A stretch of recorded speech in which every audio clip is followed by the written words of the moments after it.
The Lord be with you. And with your spirit. A reading from the Holy Gospel according to Matthew.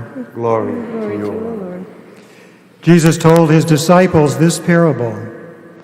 The kingdom of heaven is like a landowner who went out at dawn to hire laborers for his vineyard. After agreeing with them for the usual daily wage, he sent them into his vineyard.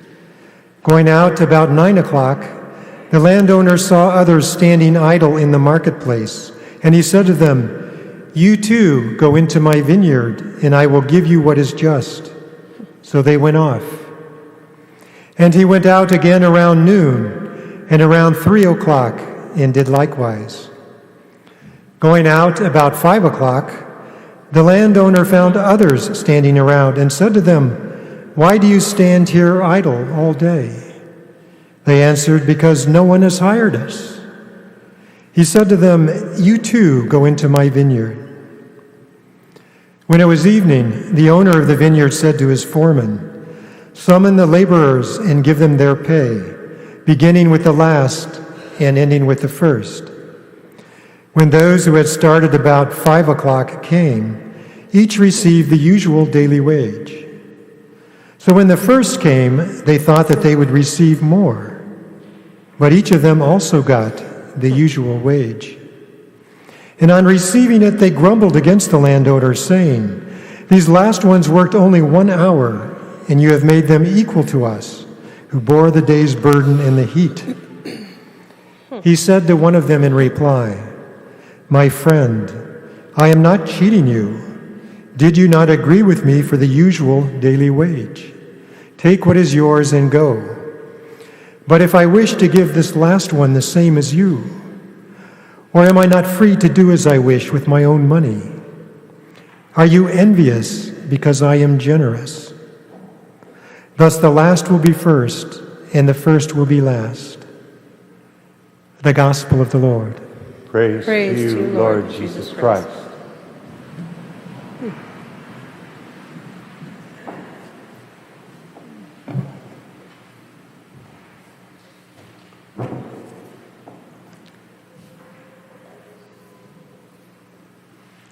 There's something in the human psyche that loves an underdog story. We're easily captivated by the struggle against impossible odds, the victory over incredible difficulties, the triumph of determination. The most common arena for those stories in our country is in sports. Take, for example, the story of Wilma. Wilma experienced disaster from birth as a premature baby. She caught pneumonia, then scarlet fever, and finally polio. The polio left one leg badly crippled, with her foot twisted inward. Until the age of 11, Wilma hobbled around on metal braces. Then she asked her sister to keep watch while she practiced walking without the braces, afraid that her parents might discover what she was doing and compel her to stop. Wilma persisted until she eventually threw away her crutches for good. She progressed to running. And by the age of 11, she progressed to running, and by the time she was 16, she won a bronze medal in a relay race in the Melbourne Olympics. 4 years later, in the 1960 Rome Olympics, African-American Wilma Rudolph became the first woman in history to win 3 gold medals in track and field. We love these stories. They touch something familiar within each of us. They contain a goodness that we recognize. They speak to hope and to celebration of the human spirit. There's a longing deep within us. We're all reaching for something more, something not yet grasped in our life's endeavors. We aspire to something beyond the limitations of our physical nature, something outside the boundaries of our earthly circumstance. In truth, we hunger for something outside ourselves, something greater than we are. That something is God. Our insatiable longing is for the love of God, and our fulfillment and destiny is a return to His loving embrace. But that longing can be corrupted. We've all heard underdog stories where the theme is rags to riches. Certainly, these can be admirable stories about escaping poverty and achieving a better way of life. The American dream. But sometimes they take a bad turn and lead us on a quest for wealth, status, and power, the things of this earthly life. Then our aspirations shift away from something outside ourselves, something greater than us, to a focus inward on ourselves. Then our thinking really gets muddled. We begin to perceive ourselves in a struggle against oppressive odds to become the person we want to be. And in that struggle, those odds stacked against us, whether circumstances, persons, or organizations, become the enemy. Some politicians are skilled at appropriating that way of thinking for their own agendas. They sow confusion using terms like justice and entitlement. The attainment of my personal dream becomes a right. Anyone and anything standing in my way is an injustice against me. Sometimes that injustice is real, but more often it's misperceived. It's been said that far more suffering comes into this world from people taking offense than from people actually giving offense. The root of this muddled thinking has a name, and that name is envy. Envy is a sense of longing aroused by someone else's well-being.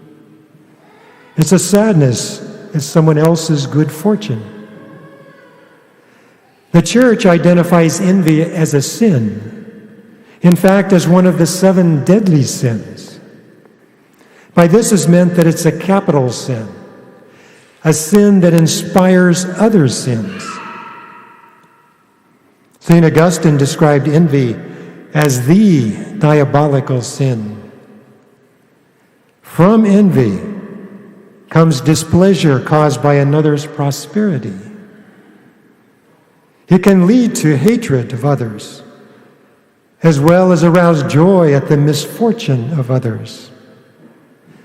When it reaches the level of desiring grave harm to another, it becomes a mortal sin. And any personal agenda, organization, or political ideology that nurtures or tries to build upon envy will not prevail, but will die. It will die because it's diametrically opposed to the love of God. Love desires the good for every person. Envy desires the downfall of others. Love nurtures. Envy destroys. The greatest human expression of love can be seen in the cross of Christ, the laying down of one's life for the good of others. Love is the antithesis of envy. In the kingdom of heaven, a divine justice prevails. Those who live a sinless life will receive the just reward of heaven. The rest of us will hope in God's mercy. My brothers and sisters, God's ways are not our ways. God's justice is mercy. And it's the infinite wellspring of his love that draws every human heart back to himself. This is the something outside ourselves that we hunger for. This is the fulfillment of our insatiable longing and our eternal destiny. The mystery of God hugs you in its all-encompassing arms. He has always loved you, and he never stops loving you. The Lord who created you says, "Don't be afraid. I have redeemed you. I've called you by your name. You are mine. When you pass through the waters, I will be with you. When you pass through the flames, you will not burn. You are precious in my eyes." The truth is, we're all of us, all of humanity, underdogs in our journey toward heaven. But thanks to the victory won for us by the cross of Christ, our lives will not be weighed solely on the scales of justice. Our just deserts will not be based only on the merits of our life. Rather, the fruits of our lives will be balanced against justice and mercy. We will be weighed on the scales of love. A love that desires our good. A love that nurtures us. A love that laid down its life that we may inherit heaven. The love of God draws us ever closer to himself, most especially in the sacrament of Holy Eucharist. By receiving the body and blood of Jesus, we are strengthened on our journey toward heaven. Furthermore, we're increasingly conformed to the love our hearts so long for. We become like Christ. To all of you receiving your first Holy Communion today, I encourage you to return to this sacrament often. It's here that you encounter the love of God most fully. It's here that you'll find strength to overcome your earthly limitations and perhaps soar like Olympian Wilma Rudolph. It's here that you taste the destiny of every human heart, a return to the loving embrace of God.